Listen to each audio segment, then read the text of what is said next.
আসসালামু আলাইকুম। উপস্থিত সবাইকে সালাম এবং শুভেচ্ছা জানাচ্ছি। আসলে এই ধরনের অনুষ্ঠানে যেখানে একজন শহীদের পরিবার উপস্থিত, আমরা একজন শহীদকে স্মরণ করতে এসেছি, সেখানে কথা বলাটা অনেক বেশি কষ্টকর। আমরা এখনো আসলে কিন্তু সেই জুলাইয়ের স্মৃতিতেই কিন্তু আছে। সেই যে আন্দোলনের দিনগুলো, আমাদের রক্তাক্ত দিনগুলো, সেই দিনগুলো কিন্তু আমাদের, আমি জানি প্রত্যেককে তাড়া করে বেড়ায়। প্রত্যেকেরই আলাদা আলাদা গল্প আছে, আলাদা আলাদা স্মৃতি আছে, আলাদা আলাদা লড়াই রয়েছে। আমরা এখন সেই সবার গল্পগুলো হয়তো একত্রিত করতে পারিনি।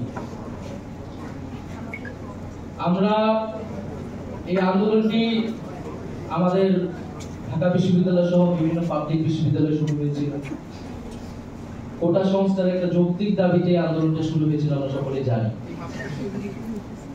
এবং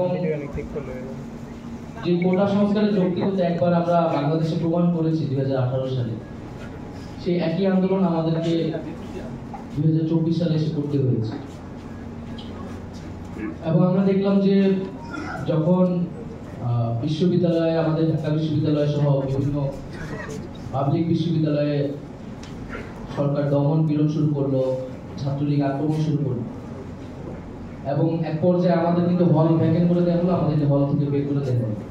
এবং সত্যিকার বলতে আমরা কিন্তু ভাবি নাই যে আন্দোলন আসলে এই পর্যায়ে যাবে এবং এটা সকলের আন্দোলন হয়ে উঠবে। কারণ আমরা সবসময় ধরে নিই যে কোটা সরকারি চাকরি, এটা পাবলিক বিশ্ববিদ্যালয়ের বিষয়, বা আমাদের স্টুডেন্টরা, আমরা আসলে নিজের যার যার স্বার্থের দাবিতে আন্দোলন করি, যার যেটাতে স্বার্থ জড়িত সে শুধু সেই ইস্যু নিয়েই নামে।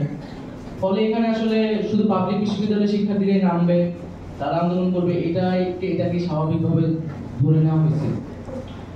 যখন হল আমাদের ভ্যাকেন্ট করা হয়, আমাদের হল থেকে বের করে দেওয়া হয়, আমরা একটা অ্যানাউন্স করেছিলাম যাতে সবাই আমাদের পাশে এসে দাঁড়ায়, আমরা সবাই যাতে রাস্তায় নামি। আমরা কখনো ভাবি নাই যে সত্যিকার অর্থে ঢাকার রাজপথ সেদিন সব স্টুডেন্টদের, ছাত্রদের দখলে তারা নিয়ে নেবে এবং কার্য